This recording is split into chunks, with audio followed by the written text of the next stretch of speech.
Sports নিউজের আজকের news, ইস্টবেঙ্গলে কিন্তু আরেকজন বিদেশি প্রায় কনফার্ম।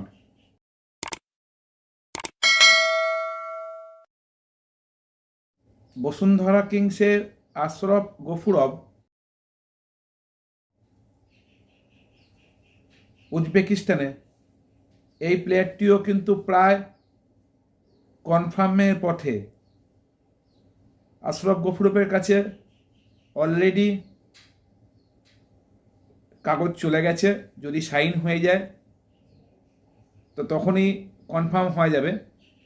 তো মোটামুটি আজকের যা নিউজ, ট্রান্সফার মার্কেটের আজকের যা নিউজ, 80% অবধি দেখাচ্ছে আশরফ গফুরভ ইস্টবেঙ্গলের পথে প্রায় কনফার্ম। মিগুয়েল পেরেরার পরে আশরফ গফুরভ বসুন্ধরা কিংসের আরেকজন বিদেশি, যা ইস্টবেঙ্গলে প্রায় কনফার্ম।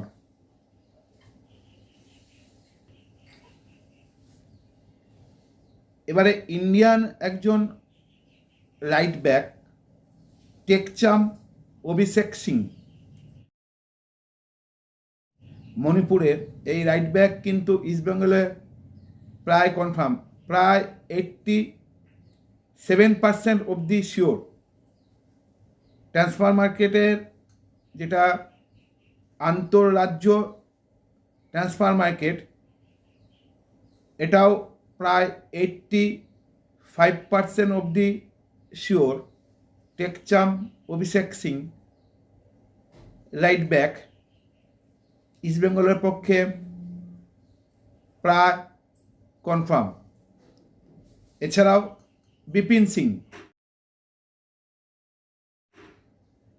বিপিন সিংও কিন্তু প্রায় 80%, যদিও ওনার বয়স হয়েছে একটু, তো কেমন পারফর্ম করবেন তা এখনই বলা যাচ্ছে না, কিন্তু বিপিন সিংও প্রায় 80% অবধি শিওর।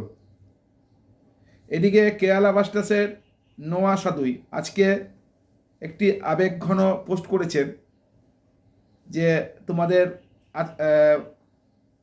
তোমাদেরকে অভিনন্দন জানাই, এই বছরটা অনেক ভালো গেল, পরের বছর জোড়া ছাপাবো। সেই নোয়া সাদুইয়ের প্রতিও কিন্তু ইস্টবেঙ্গলের আগ্রহ প্রকাশ করেছে।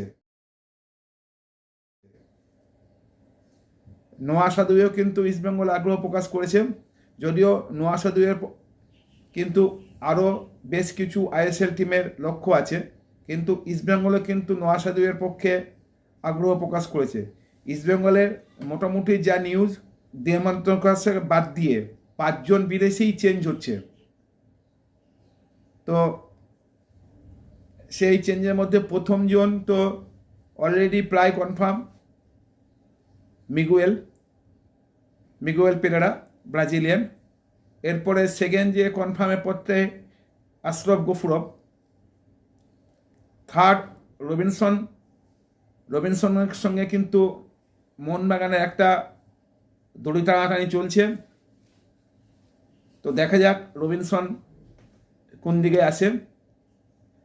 ইস্টবেঙ্গল কিন্তু আরেকজন বিদেশি, যেটা বললাম মরক্কান, যে কেরালা ব্লাস্টার্স হয়ে খেলতো, মরক্কান যে মিডফিল্ডার নোয়া সাদুইয়ের পক্ষেও কিন্তু ইস্টবেঙ্গল যোগাযোগ করছে।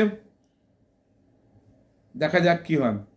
তোমরা প্লিজ চ্যানেলটাকে সাবস্ক্রাইব করে দাও, প্রচুর পরিমাণে শেয়ার করো, যাতে এই চ্যানেলটি প্রচুর গ্রো হয়, তাতে আমাদের উৎসাহ আরও বাড়বে। নমস্কার।